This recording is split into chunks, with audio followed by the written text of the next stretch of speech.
Saturday Night is a comedy drama film about Lorne Michaels, a good 90 minutes before the first ever taping of Saturday Night on October 11th, 1975.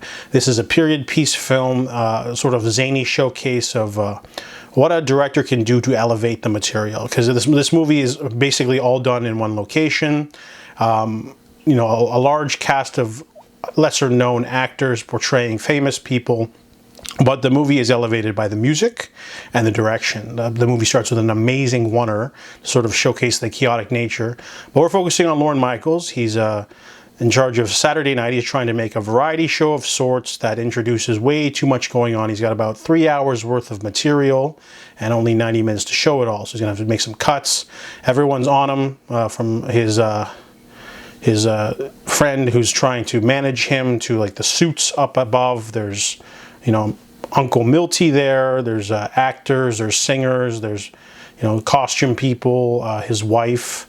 There's the script censor lady. There's all sorts of elements. There's a lot of bit parts in this movie, but it's a really wicked ride. First off, the movie's almost 2 hours long. Didn't feel like that at all. The movie's got a really brisk, sort of anxiety-inducing musical score that sort of pushes the momentum really quickly. So as soon as you get in there, you get that big oneer, and then we sort of introduce the people quitting on the spot, you know, big problems that have to be solved. And then, of course, I think the trailer showed a little bit too much. They showed one really big emotional speech that happens near the end of the movie that's kind of right before the climax. They should have saved that or whatever, but overall, I felt the actors did a really good job inhabiting their roles. Some actors look like they're the counterparts, like Jim Belushi for sure. Some of the others don't, like the Chevy Chase and the Dan Aykroyd don't really look like their counterparts, but they sound like them. And then some of them like really look like them too. Like, I like most of them. Jim Henson was great. There was George Carlin.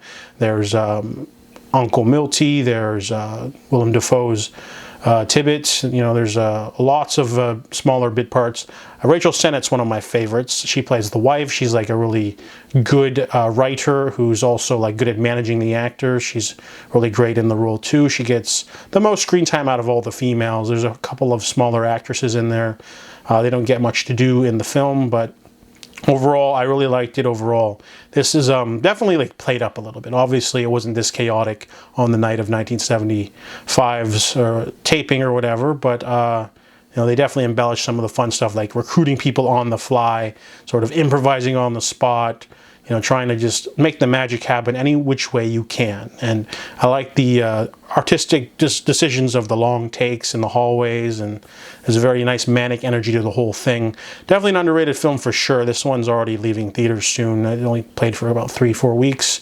But overall, it's worth checking out. I really like this film. This is definitely one of those passion projects for Jason Reitman, because he did a couple Ghostbusters films, but you know, those were hits. So now I think he's able to finance a different kind of film for himself, and then he'll probably do another Ghostbusters next year. So, you know, directors should do that more often. They should definitely do a big studio film and then do something more personal, get a little bit of mixed repertoire in their filmography. So I really enjoyed Saturday Night, and I give it a 7.5 out of 10.